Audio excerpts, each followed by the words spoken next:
Maintenant, pour une première fois depuis 2019, il y a un cas de rougeole qui a été déclaré dans la région de la capitale nationale. C'est une personne qui est revenue de l'étranger, infectée par le virus. Et là, la santé publique cherche à s'assurer que la maladie, qui est très contagieuse, elle ne se propage pas ailleurs dans la région. Bon, Félix-Antoine, qu'est-ce qu'on sait de ce cas? Bien, comme tu le dis, rien d'étranger. On nous a aussi précisé qu'il revenait d'un pays avec des cas de rougeole abondants. Donc, évidemment, très à risque.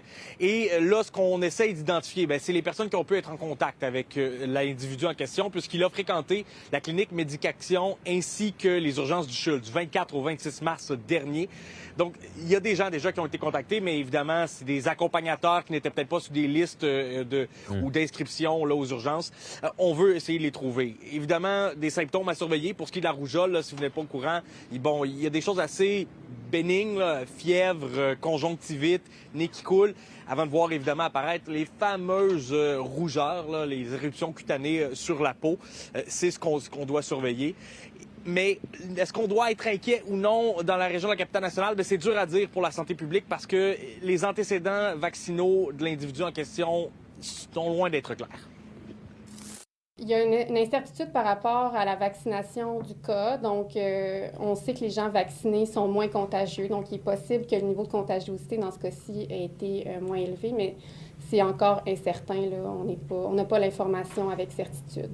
Donc, ce qu'on demande aux gens, c'est que ceux qui auraient pu être en contact là, à ces endroits-là, à ces moments-là, de surveiller leurs symptômes et d'aller consulter s'ils développent des symptômes.